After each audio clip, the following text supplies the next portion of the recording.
هەڵەبجە ئەو شارەی نازنامەی گەلی کوردە و ڕەمزی قوربانی دانا لە مێژوودا خاوەنی خەباتی نەبڕاوەی نیشتیمانیە و تا ئێستاش برینی قوربانیەکانی لە پێناو کورد و کوردستان ساڕێژ نەبووە. پاش کۆتاییاتنی ڕفراندومی باشووری کوردستان و دەرکەوتنی ئەوەی پارێزگاکە هاوشێوەی بەشێک لە شارەکانی دیکە یەرێم بەشداری دەنگدەرانی کەم بووە و لە سەدا 55 وڵاتیان دەنگیان داوە. کۆمەڵێک کەسایەتی و ڕۆژنامەنووس نورکی شکاوی خامەیان ڕوو لە هەڵەبجە کرد و تۆمەت و تەشیر و چاواشەکاریان بەرامبەر شاری شەهیدان کردووە. ئەوەش بووە جێگەی نیگەرانی و لە کاردانەوەشدا هاوڵاتیانی شارەکە دەڵێن پێویستە ئەو کەسانە داوای لێبوردن بکەن.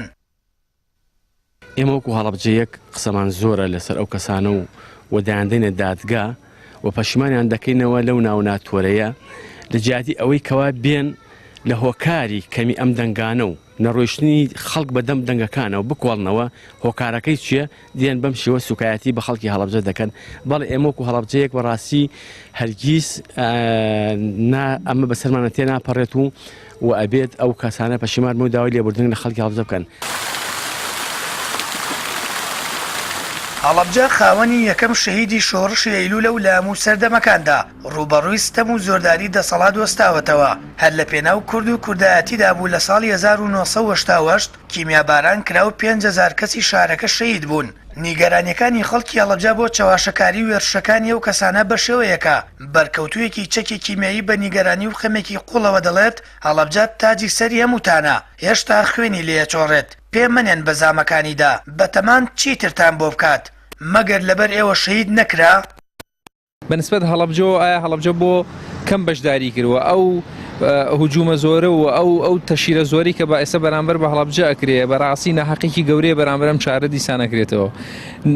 ئەمە پەیامی هەڵەبجە بوو بۆ ئەو هەموو زوڵمەی کە لە 26 ساڵی ڕابردووە حکوومەتی هەرێمی کوردستان دەرحەق بەم شاری کردووە و ئەمە هیچ ڕەبتێکی بە قەزەی نەتەوایەتیەوە نییە. ئەمە پەیامێ بوو لە خەڵکی هەڵەبجەوە هەم بایکۆتیان کردوە هەم نەخێریشان کرد. ئەمە بوو گەوری هەڵەبجەیەمان بۆ دەرەکەیە جارێکی کە هەڵەبجە مێژووی وا بووە هیچ کاتێک لە هیچ سەردەمێکە ملی بۆ هیچ جۆرە تاوانکاریەدا نەناوەندووە.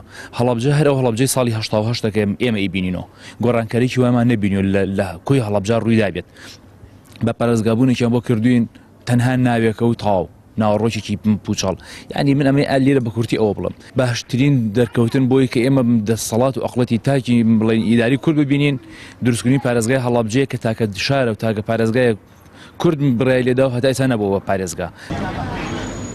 خەڵکی هەڵەبجە و هەڵەبجەیەکان دەڵێن ئەوە پەیامی شارەکەیان بووە لە بەرامبەر پشتگوێخستن و پراوێزخستنی هەڵەبجە لەلایەن دەسەڵاتەوە کە بە شێوەیەکە تاکو ئێستاش هەڵەبجە مامەڵەی پارێزگای لەگەڵ ناکرێت. هاوکات بەشداری کەمی هاوڵاتیان لە ڕاپرسیدا دەگەڕێنەوە بۆ ناکۆکیە سیاسیەکانی نێوان لایەنەکان و قەیرانە کۆمەڵایەتیەکان و خراپی ژیانی هاوڵاتیەکانی. ئەو کەسانەش پەلاماری شاری هەڵەبجە دەدەن لە بەردەم دادگای گەل و کەسوکاری شەهیدان و بریندارانی چەکی کیمیایی تووشی لێپرسینەوە دەبن.